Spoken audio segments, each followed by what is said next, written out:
Everybody, welcome back. I'm the Strategy Professor, and today we're going to be doing an analysis of the 11.10 patch notes. As always, if you enjoy the content, please be sure to like and subscribe. It really helps out a ton on the channel. Just a couple of clicks, really simple and easy. Isn't it, Rory?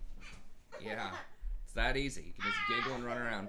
And if you like the content, be sure to check out the rest as well. We're going to be doing fresh tier lists for each patch, and then we have lots of topical guides like best one trick, how to macro better, how to micro better, individual champion guides, coaching sessions, and tons of other content available. I'm gonna also start up a series called I don't know, like Prof's Perspective or something like that. That's gonna look at some of the different topics that people are discussing around the league community. So I might do one in depth, looking at the jungle changes, looking at the changes to dodging. I know a little bit of that's kind of old news, but the semester's done, and I'd like to chip in. I talk about it all the time on the stream, but just making some official videos would be nice.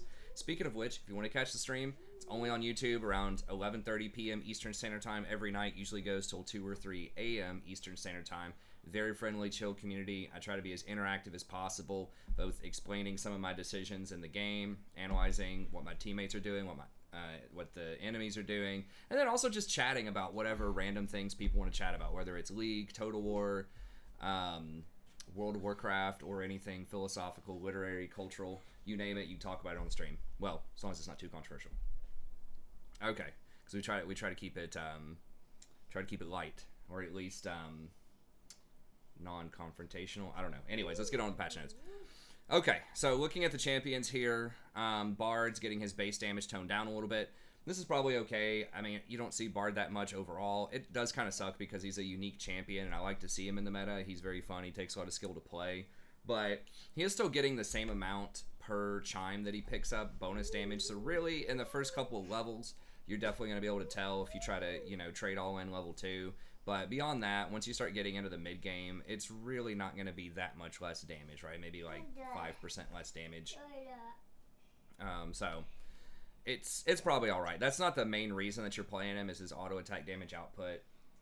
It's mostly just his roaming, his ultimate, sort of his playmaking ability that could be useful. But it certainly will hurt his early game a little bit. But he'll still be good if you're good on him.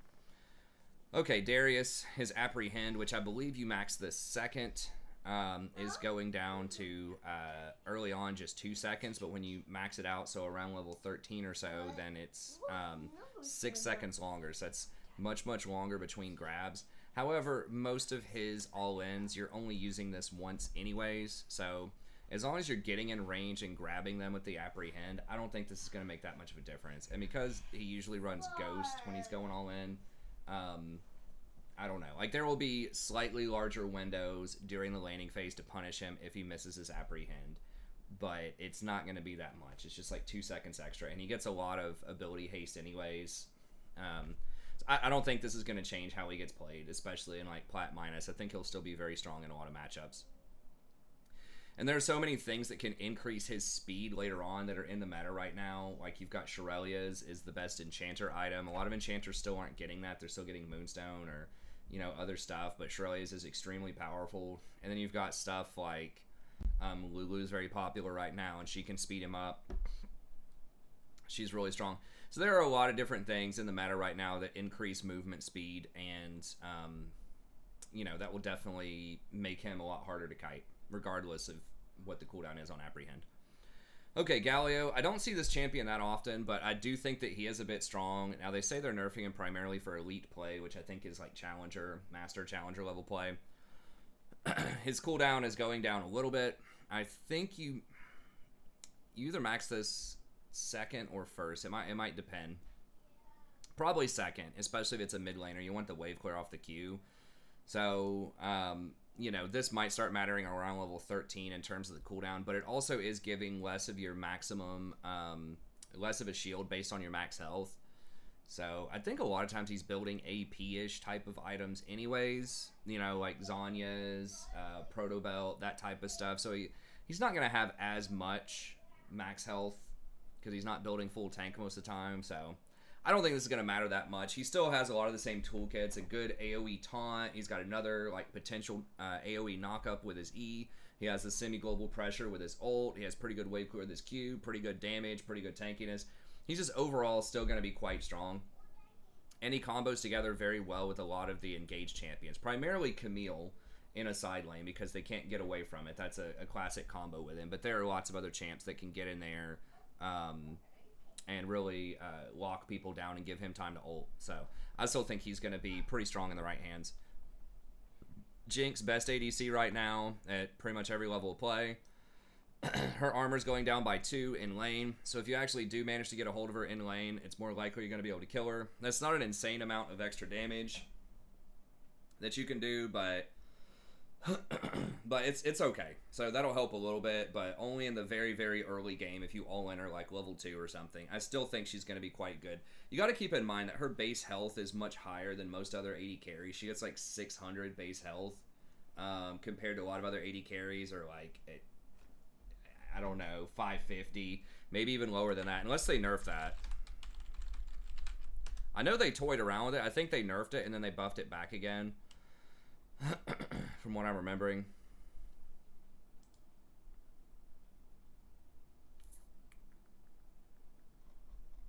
That is the wiki, so why can't we see her stuff? Her stats and everything. I'm not really sure what's up with that. Usually if you press the wiki, maybe it's looking at some of her other games. If she's in, I don't know, some of Riot's other little spin-off games. Maybe there was something for disambiguation. There we go. We just League. Yeah, okay, so she's in a bunch of different games. Yeah, 610 base health. Like, what the hell? That's more than most tanks.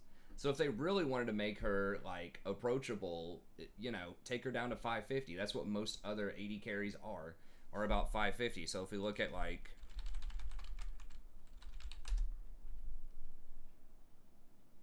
someone like Vayne...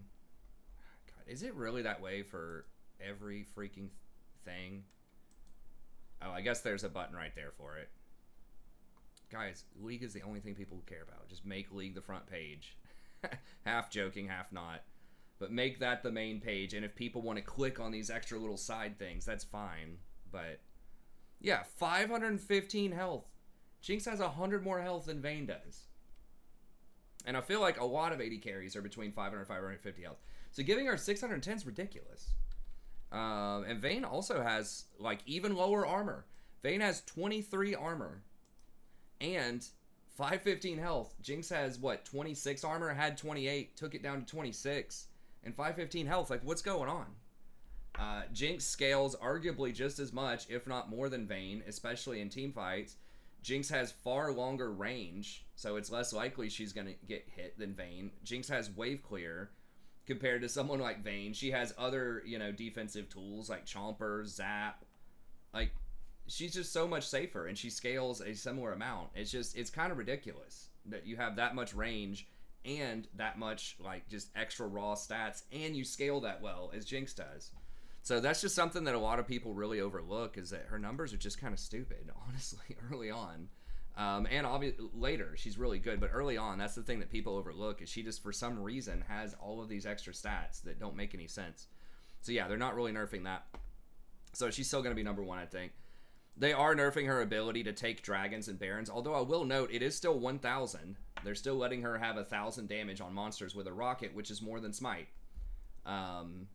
So she's still going to be able to steal it. Not as much as she was stealing it for, but it's still possible that she could steal, you know, barons and dragons and things like that. Okay, Katarina, losing 5 movement speed. People are just saying this doesn't matter that much, but like they're typing right here, you know, a lot of how Katarina starts winning games typically is she'll roam down and clean up a side lanes. There's a fight breaking out in the bottom lane, and then she just kind of sneaks in behind him and double kills. And then that starts the snowball. So now it's more risky for her to do that, to run up and down the river. So that 5 movement speed, yes, in the laning phase, it's a meme because she has so many dashes and blinks that, like, in a fight, she doesn't need the movement speed as much. But it's that roaming that gets the snowballs started. That they're trying to hit. So they still want her to have the mobility in fights. They want her to have the outplay potential. They just don't want her to have as much roaming to the side lanes, which I think is a fair way to approach her. I don't think she's that much of a problem. You know, if she gets really far ahead, she can be a problem, but there's a lot of vulnerability in her kit, right? Especially against anything that's targeted. She has no way to go untargetable.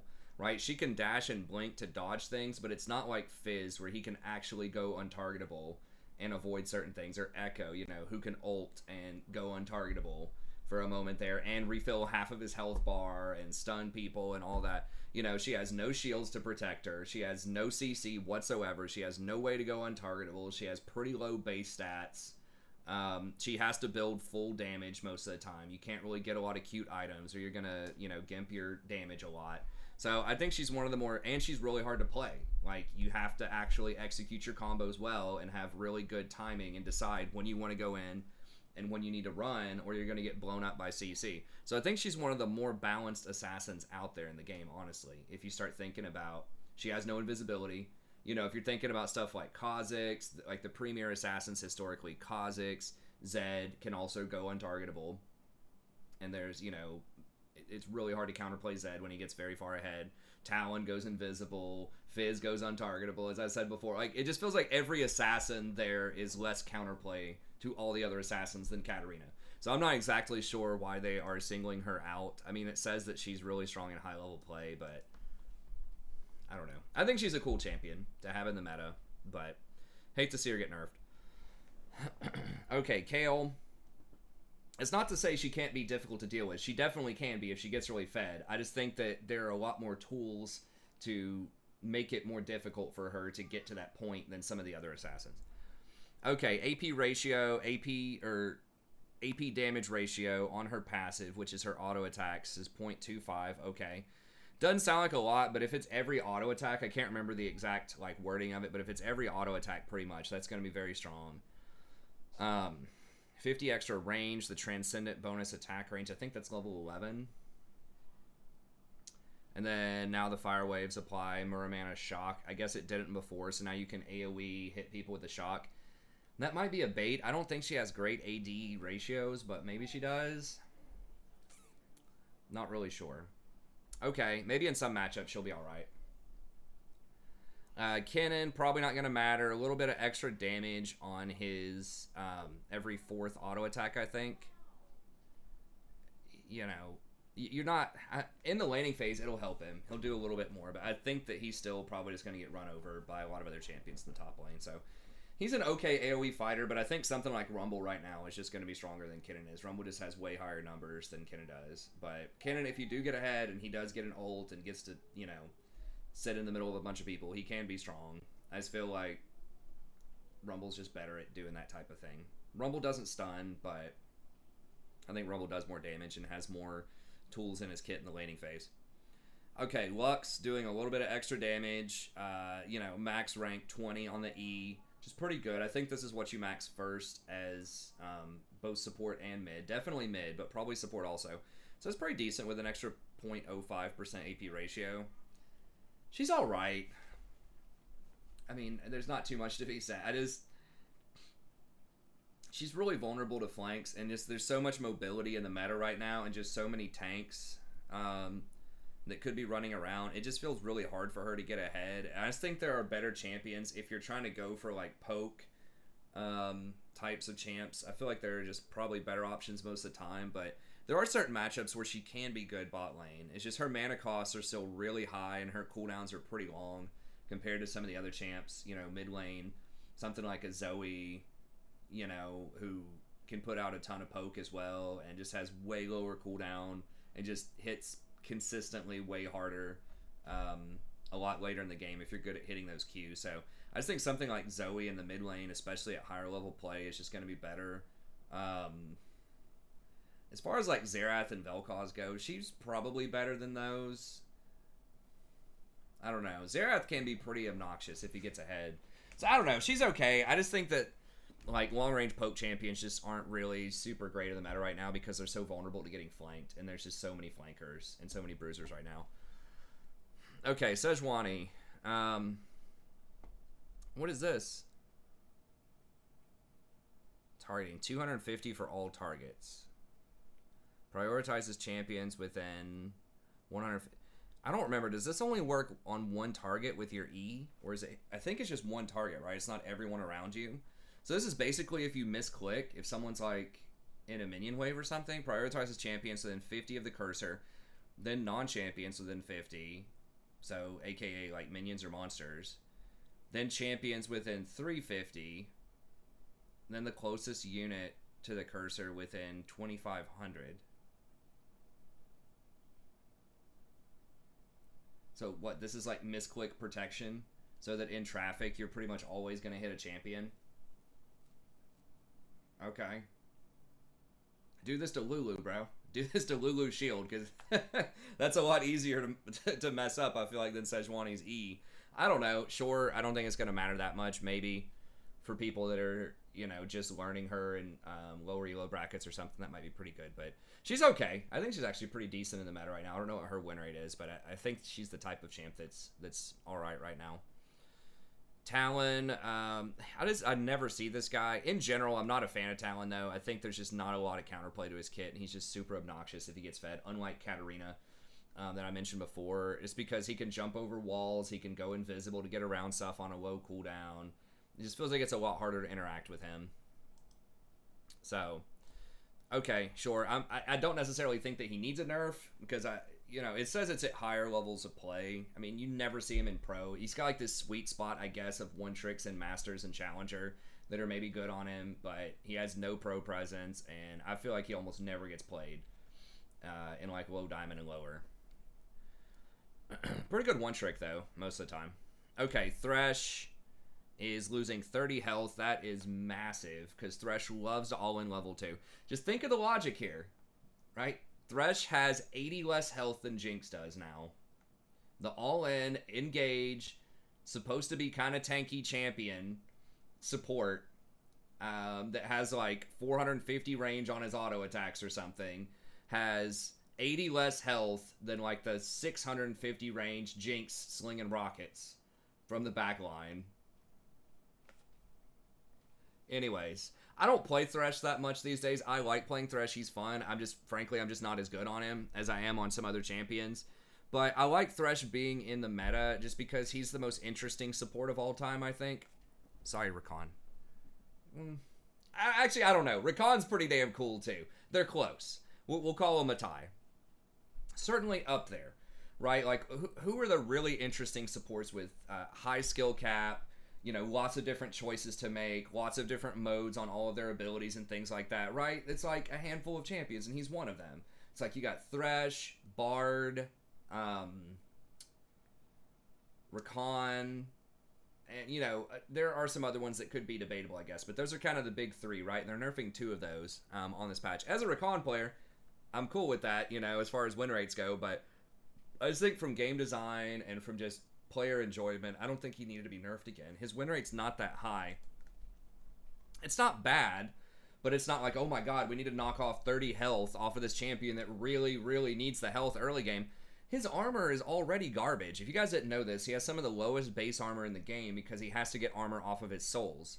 I guess it's not that low. It's at 28, so it's not as low as like Vayne. But for a tank, considering something like Leona has 44 armor to start with and somewhere close to 600 HP, she probably has between 580 and 600. His base stats are really low.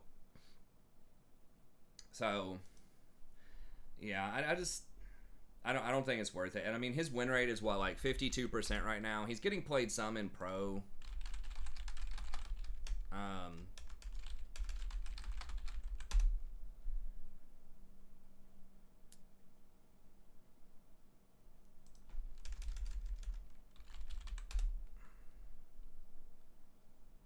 Gosh.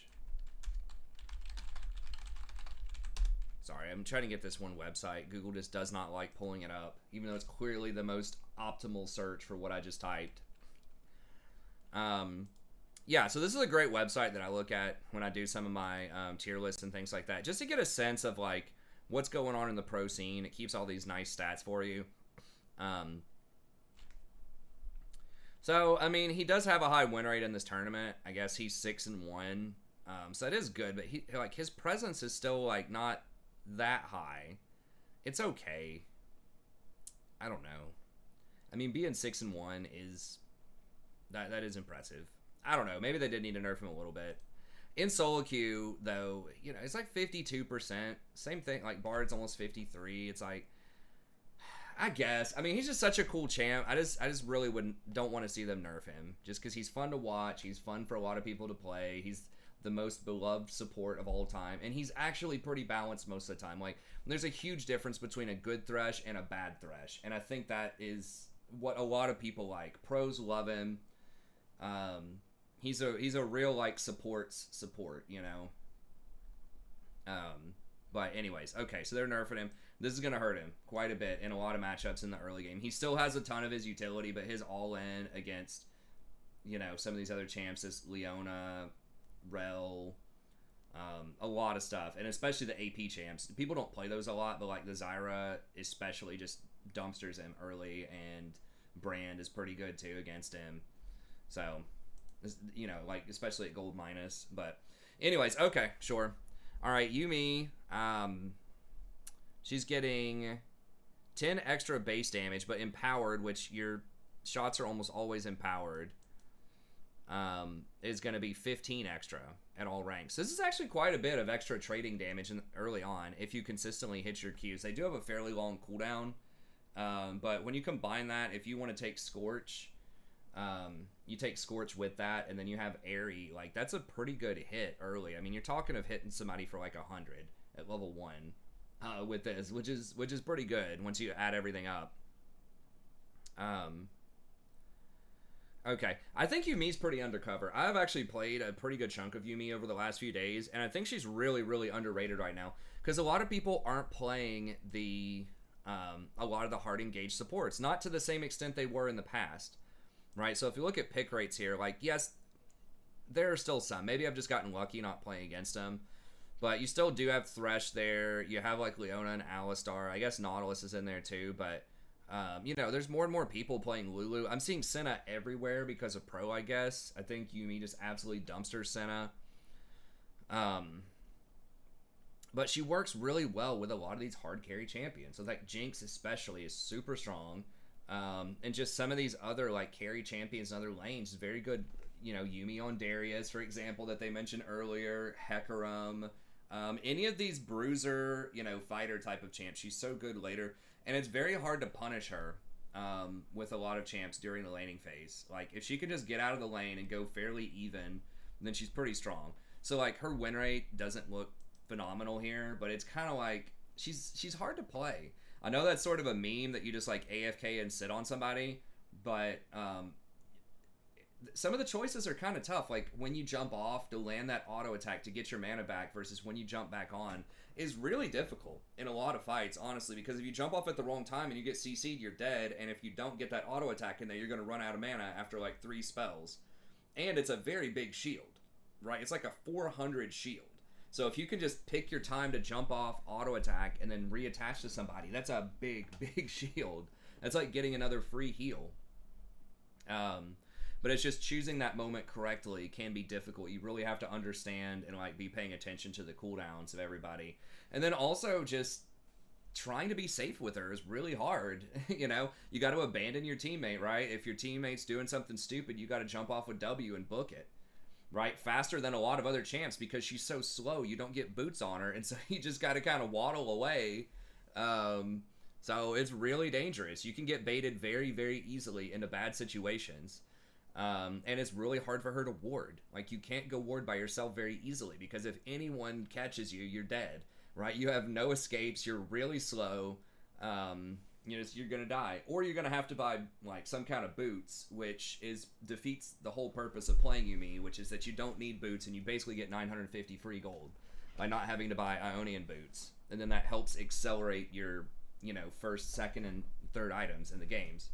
So as you can see though, if you can just hang on and not get run over in the laning phase, like the first 15 to 20 minutes, she's only 44%, but if you can go to like 35 minutes, then she's 54%.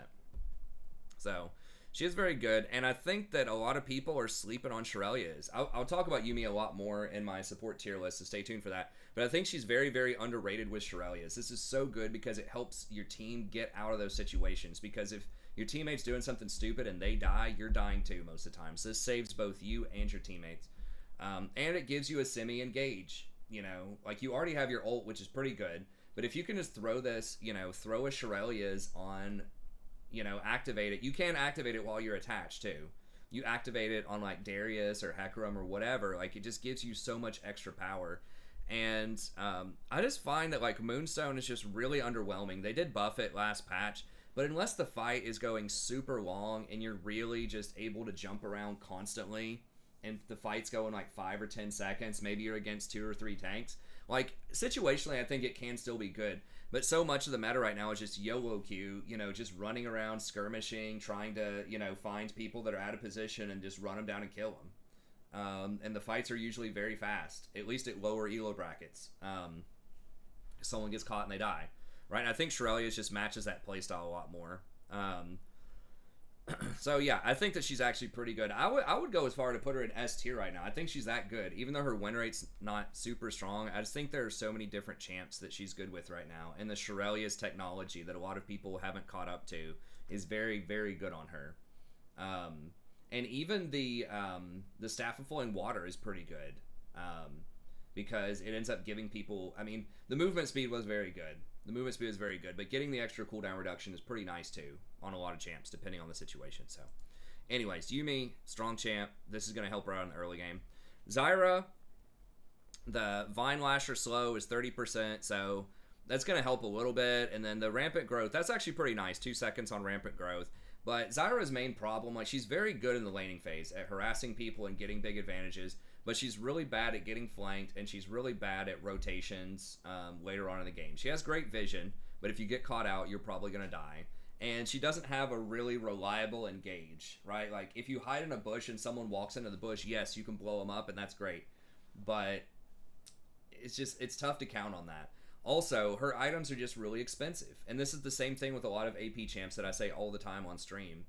AP or AD champs, damage champs, is most of their items are just too expensive, right? There was a build floating around before where she could go Mandate into Rylai's, and that certainly helped out some. It still took 2 items to get to your major power spike, but now you're pretty much priced into going for a big ticket item, right? Whether it's Night Harvester or Leandry's, or just some item that's over 3,000 gold. And when you're trying to compete with these supports that are getting like Shirelia's at 2,500 or Locket at 2,500, you just fall behind very quickly. And even your second item doesn't get much better. You know, they nerfed Void Staff, which was a really good bargain on her at 2,500 gold because you have such high base damage on your plants. They nerfed that. So it's still doable. It's just not as good as it was. And Demonic Embrace is like okay, but again, it's expensive. It's like 3,000 gold. So if you're at gold and lower, and you know you're getting like 4 kills in the laning phase, then yes, she feels great. But you know, if it's a much more even-paced game, then it just feels like you can really fall pretty far behind. So I just don't think she's going to be that great. She's not terrible. I mean, she's probably got like a 51% win rate or something. Yeah, 51%. But I don't think this is going to change the calculus too much on her.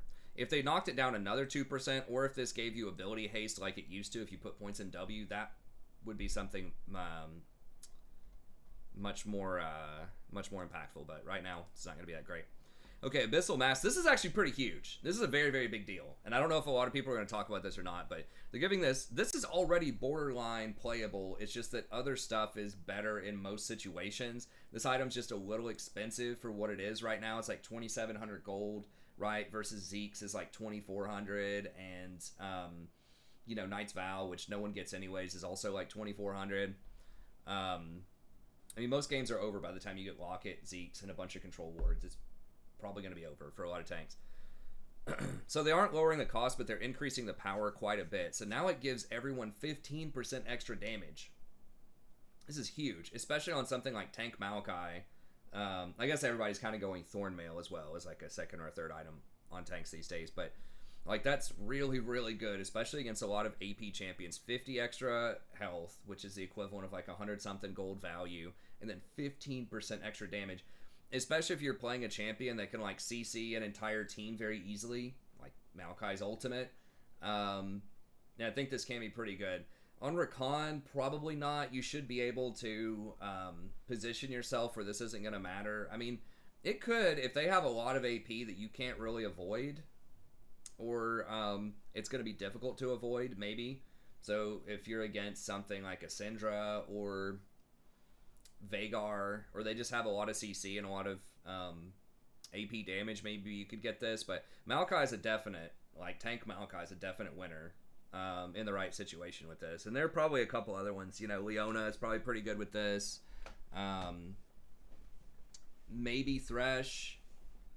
You'll certainly see this in some situations. I'm just thinking of supports too. I mean, there are lots of jungle tanks, like Nunu might get this. Spirit Visage, it does compete with Spirit Visage, which is a thing. But giving that extra damage to your team might be pretty good in a tank war type of situation. Maybe Rammus, if he's forced to get some AP, could like this. So I think there are several champs that could potentially like this. Ornn, you don't see Ornn as much, but I think this is still a really good item on Ornn. Okay, Gore Drinker, a little bit of extra healing off of your Thirsting Slash. Okay, so like Red Kane's gonna like this. Most other champs have found other builds, mostly Stridebreaker. I don't know why they're not nerfing Stridebreaker. It's, you know, everybody builds it. It's so strong right now, but whatever. Okay, sure. Ginsu's Rageblade, 200 less gold. This is dangerous, because I think that, like, Vayne's already okay, even though her base stats are terrible, which I pointed out earlier. She's still, like, pretty decent, you know, and she's got, like, almost a 52% win rate. So she's really good with Ginsu's. Now, what is... Okay, so she's currently getting, like, Kraken... What, just, like, Phantom Dancer? I think you'd probably get Ginsu's now instead. It's back down to 2,600 gold. Maybe Kai'Sa... I don't think it's as good on Kai'Sa. Kog'Maw would love it. What is Kog'Maw even getting these days? Like, the build is probably going to be on, like, Kog'Maw and Vayne. I'm trying to think if Twitch really needs Hurricane. Kog'Maw likes Hurricane too, but because it gives those champs a lot of extra wave clear. Twitch probably has to get Hurricane. Twitch's poison, like, applies on each Hurricane bolt as well, so Twitch probably has to get Hurricane. But, like, Kog'Maw and Vayne, Vayne gets no benefit out of Hurricane hardly. And in Kog'Maw, it's nice, but I believe his W does not apply on the Hurricane shots. I'm not 100% about that. I could be wrong about that. It might. I know Vayne Silver Bolts 100% does not. But maybe on those champs, and then your build would be something like Kraken, Ginsu's, Blather, and King. So maybe we see that type of build coming back into play. And is that better than right now? Well, I could just click on it and see. I think it's Kraken, Phantom Dancer, Infinity Edge. That's right. So Infinity Edge is a pretty good power spike at as a third item. So would it be worth giving up Infinity Edge? I think Blather and King is slightly cheaper. I think on two items it would be stronger. Kraken Ginsu's is probably a lot stronger than Kraken Phantom. Phantom's pretty damn good. I don't know. I'm not sure if it's going to totally break the meta, but Vayne would be the first person I would look at with this, and then maybe Kog'Maw next, and then maybe you could look at something like Master Yi potentially after that, maybe on-hit Varus. But this could shake up the meta a pretty decent old chunk. Okay, Rift Maker. So this is pretty much, if you get hit, it starts stacking faster, which is okay. Or it starts stacking, although it's the same rate as if you were hitting them. But the rate itself has changed to 3% per stack for 3 seconds, up to a maximum of 9%. And this is pretty big, because then you reach your full power potential much, much faster. You reach it in like 3 seconds instead of 5 seconds, which is huge. And I'm trying to think of the champs, like, that would get this. I think AP Twitch was getting this at one point. I'm not sure if it's worth it on him. I know you go like Nashers. I know they nerfed AP Twitch some too. I haven't been seeing it as much. Kale, who also got some buffs, I believe likes this. I'm trying to think of what else she would get. Sometimes she just gets Kraken, I think. Obviously, Mordekaiser's going to like this. Singed would like this. Would, I think, Rumble. It's either Night Harvester or this. But this is a really big impact. This is one of the biggest impacts, I think. And there will be people that come up with other stuff that I'm not thinking of, obviously. But those are just the ones that immediately pop out to mind. But this is big. I mean, on a lot of champions. Maybe Vlad. Because, like, 3 seconds is a lot different than 5 seconds to charge something up. Because now you can actually get some value off of just smaller trades in the laning phase, right? Especially if they hit you back. If it's a ranged champion that hits you first, and then you come in and start trading with them, you're going to be online a lot faster than you were in the past. So I'd have to look up the precise numbers on this, but I think this is going to be very good on the champions that already won it, and it might open up some possibilities for some other champs too. So this is a big deal. This could be a meta-defining change. Phase rush, 30 seconds at rank 1. That's pretty massive. And then 30 to 60 movement speed for melee champions. So that's 10% less. And then 15 to 40% for range. So that is also 10% less. So aren't there that many champions that run this? I guess there's like Udyr, maybe Skarner. Nunu does run this, but you can go Aftershock on Nunu too and still be pretty strong. Graves. You haven't seen Graves a ton in the meta right now. At least he hasn't been that strong in my experience. Set. I don't think Darius... Does Darius go Conquer or Phase Rush now? I'm not sure. Either one is fine though, I think. Victor. I think Victor's actually pretty strong with this. Orianna. So I guess some of those like mid-range mages are pretty obnoxious with this. So maybe that's why they're nerfing it. Pumping the brakes for users. Okay, it's not saying specific champions, but okay. I mean, it's a pretty OP rune, and most of the champions who use this have better uses for it. I think it was initially supposed to be for just like melee champions to help them stick to people better, and I think most melee champions who use this, it's pretty fair, but I wish they would just take off the range, because that just opens up a whole bunch of champs that don't need that level of safety. It's just bound to be broken. But I guess they just want to leave it on there and just nerf the hell out of it for ranged champs. But I think in general it should have just been a melee only rune. Anyways, okay, so that might change some champions, but most champs I think still have a decent rune to go with it. Okay, jungle update. Let me see if there's anything else. Okay, that's the last thing. So I'll just say this about jungle, and I don't want to go take too long on this, but I think overall these are very good changes, and let me explain why. Now, I know a lot of people have complained about this. I think that this change is going to encourage more ganking and more impactful decisions from junglers in the early game. So I think it's going to be more skill expressive. Oh, thank you, Rory. I think it's going to be more skill expressive than it is right now. And I think a lot of people, the narrative has been, and I haven't watched a lot of other videos about this, but the narrative has been, oh, they're dumbing down the jungle for everybody. You know, now there's no difference between a bronze player and a challenger player. And people just over-exaggerating stuff to get clicks, as usual. But here's what it's doing, okay? So let me go over what the meta is right now, or what it has been for the last year, right? Power farm, right? You sit in your jungle. Ever since they got rid of catch-up experience, which I think was just prior to Season 10, they got rid of the catch-up experience, which was basically if you fell behind in the jungle, if you were lower level than the camps and you killed the camp, you got bonus experience and potentially bonus gold. I don't remember exactly, but they had what they called rubber banding, where you could give up some of your camps, go turbo gank a lot, and then you could go back and farm your camps afterwards. So there wasn't... Hi, Rory. So there wasn't as much of a strategic trade-off to ganking. You could just gank a lot and go get your camps later. Then they took that away. They took away the rubber banding. And so now what people have been doing is just pretty much playing turbo farm champs, right? You just farm to 6. We saw that with Karthus a lot last season, which I think is one of the most toxic things, because there's almost no counterplay to that. You literally just run through your jungle and just clear everything. And then every now and then... Rory, Daddy's working right now, okay? In just a second, we can do something, okay?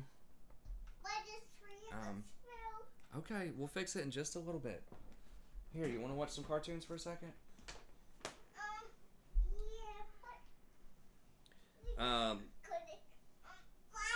Here, can you help her out?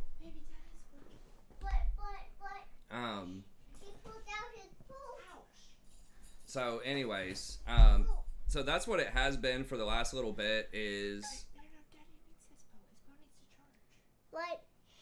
He told me I could watch videos on it for a little bit. But anyway, so the meta has just been turbo farm, whether it's been Karthus, whether it's been Graves, whether it's been Lilia.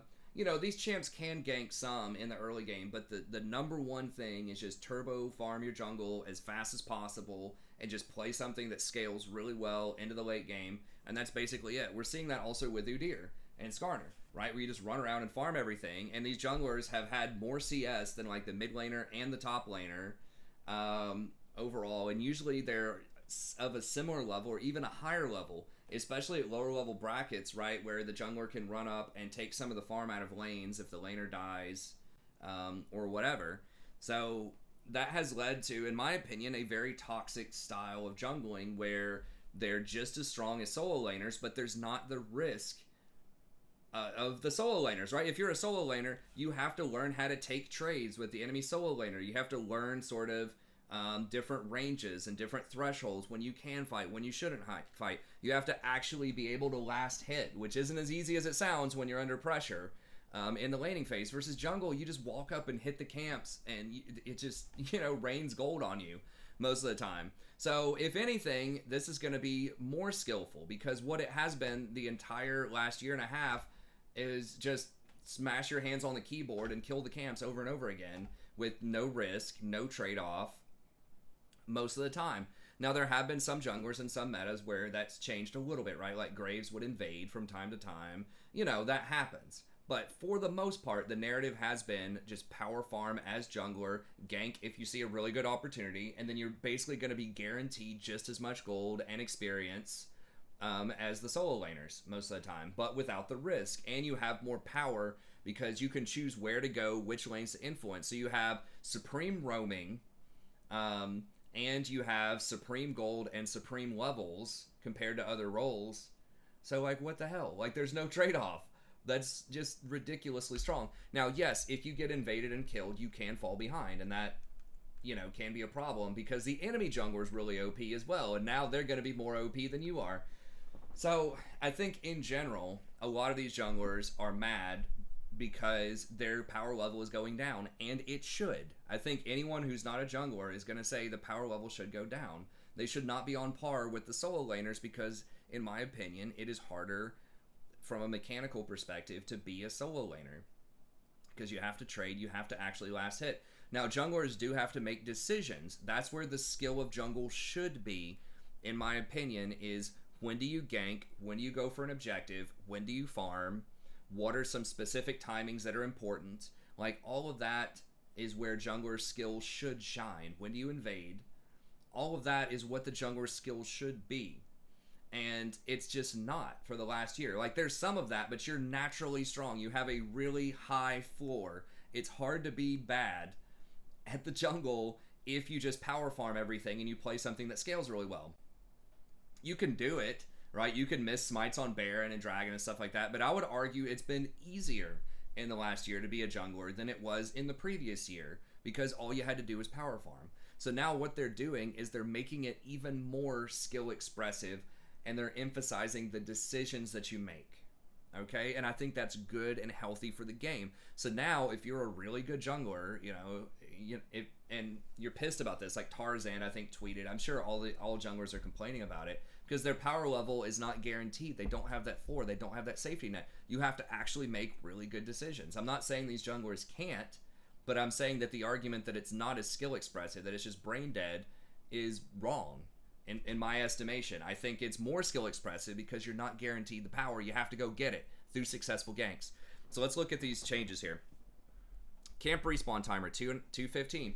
Okay, so that means there's going to be an extra 15 seconds where your camps aren't going to be there, and you're going to have to find something to do.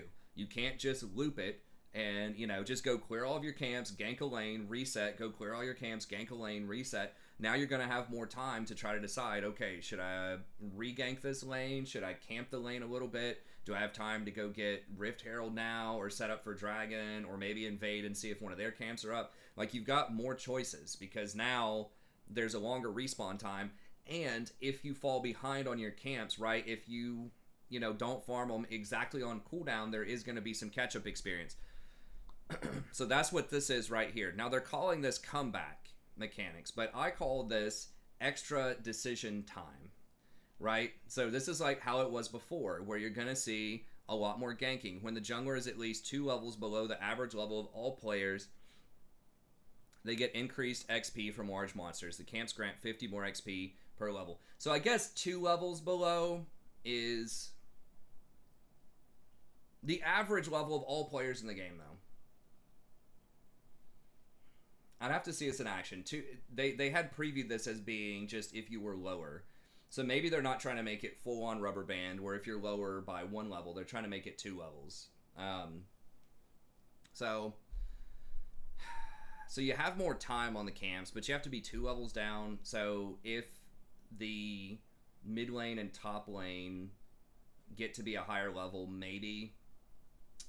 I don't know. Okay, so this is more explicitly, it's not the same as the rubber band mechanic. It doesn't give you the extra gold, and it does give you some XP. But this is explicitly for people that get dumpstered in the early game to be able to get back into the game.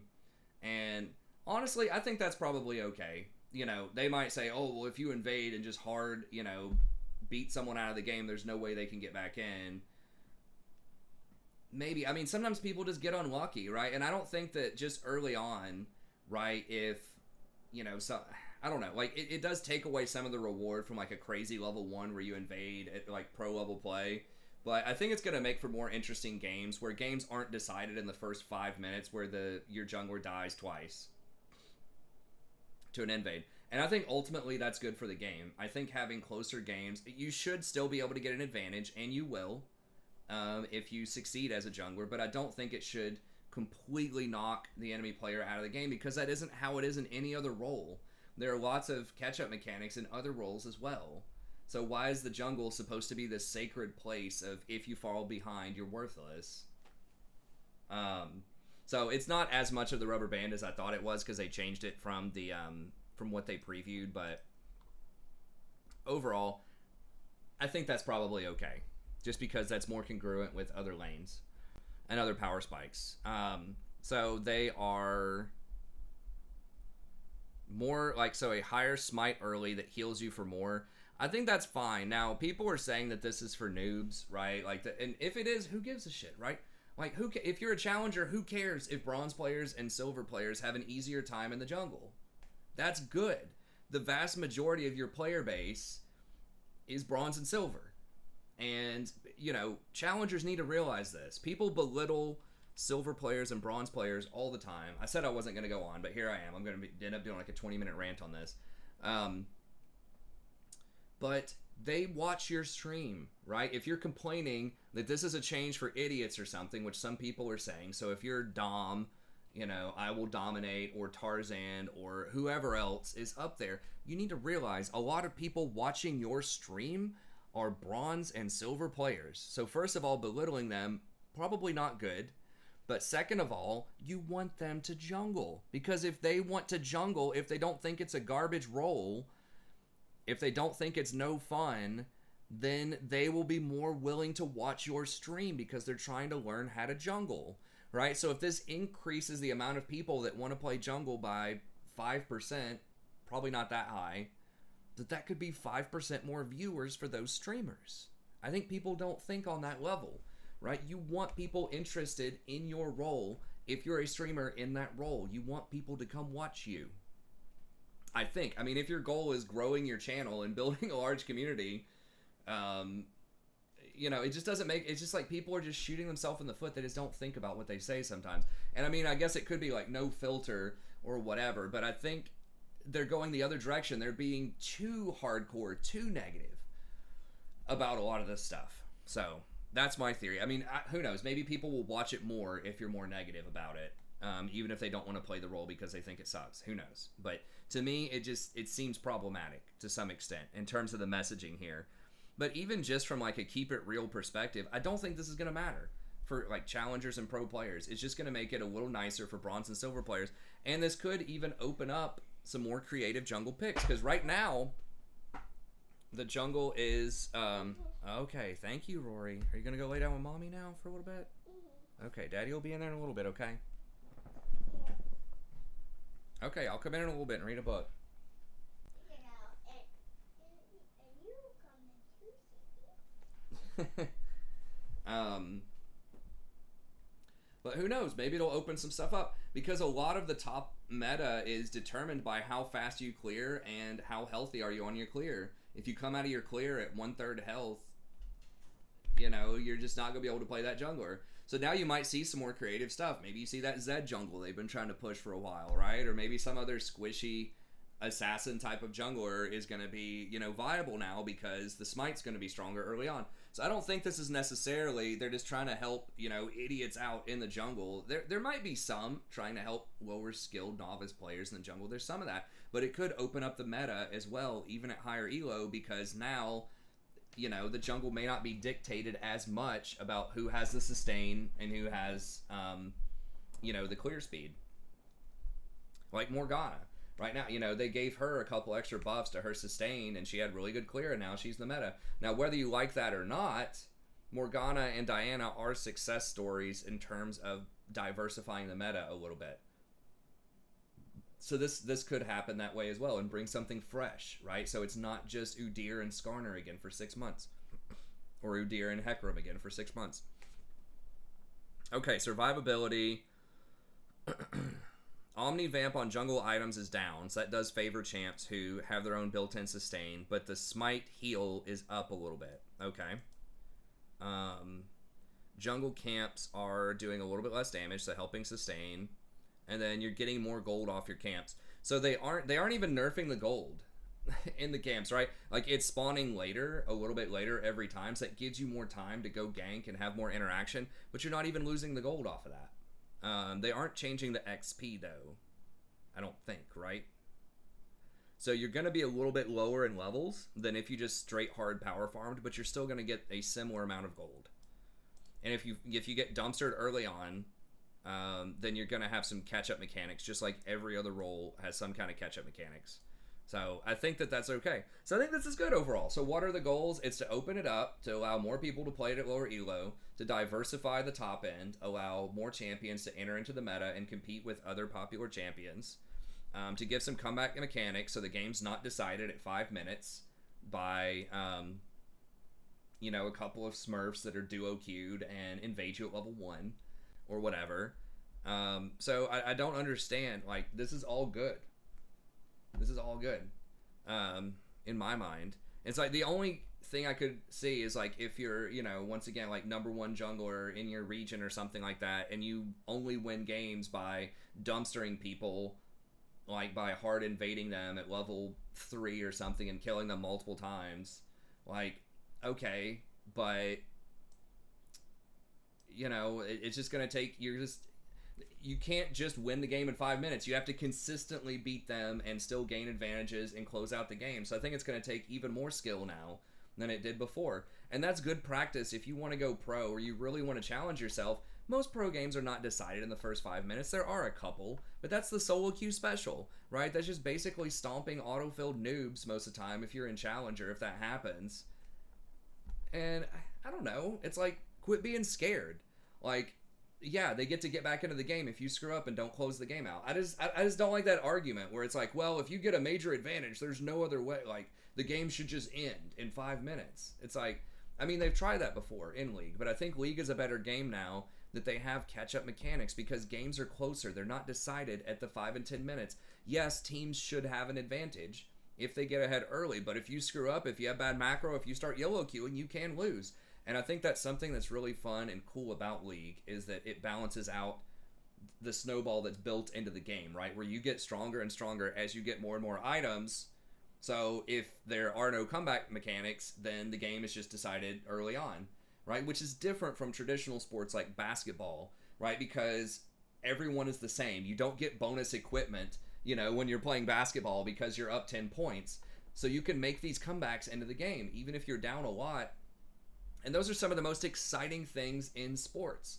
Traditional sports, right, are the comebacks. It's not fun when someone gets blown out by 50 points. I mean, if it's your favorite team, it's like, okay, cool. But the most memorable, sporting events in basketball or soccer or anything else are the comebacks, right? It's the very close games, the really epic last-minute shots or whatever. Like, that's the memorable stuff. That's what people enjoy as fans. That's what players talk about and get excited about all the time.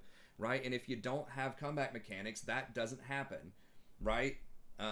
If it said something like, okay, you know, Michael Jordan and the Bulls or something like that, if they get up 20 points, then the enemy team has to take one of their players off the floor, right? They can only play with 4 players at that point, which is basically what happens in League of Legends, right? If your jungler is up like 1 billion gold or the enemy team is up 1 billion gold, it's basically like you're taking away one person from the enemy team. The person who got shut out, the enemy jungler, is just out of the game. So now it's basically a 5v4, right? And that's not as much fun. Just imagine if they did that in a basketball game or a soccer game or a football game. It's like, well, this football team's up 40 points, so you got to take away, you know, 3 people off their offensive line or something like that. Like, it just doesn't make any sense. So I think people just don't think this through enough, and I think it's good for the game. It's exciting. It keeps it interesting. It keeps people engaged and not wanting to AFK. They will still say that. But it just allows for more of those comebacks, which are the exciting moments in the game. It requires people to play skillfully the entire game and not just rely on a hard snowball in the first 5 minutes. So yes, if you're someone like Tarzan and you like to go invade, you know, at level 2 with Graves, and that's how you win half of your games is by bullying autofill junglers or something like that, yeah, it's not going to be good for you. But I think for the vast majority of the community, these are going to be good changes for the health of the game, for the fun of the game, from both a viewer and a player perspective. Anyways, okay, well, that's going to be it for this video. Thank y'all very much. Definitely went longer than I thought, but, you know, I just kind of feel strongly about the jungle. And maybe I'm wrong about all this. Maybe it is the apocalypse, like people say. I think it's going to be fine. I think it's, like I said, it's meeting some really good goals of the game, both at a lower elo level, but then also at the higher elo level. I think it's going to create more interesting games and possibly diversify the meta a little bit, so everyone's going to win.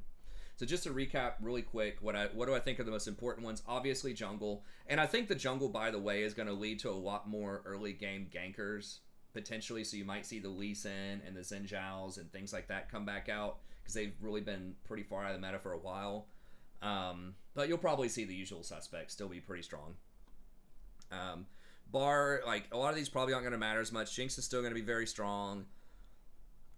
They're just tapping some strong champs.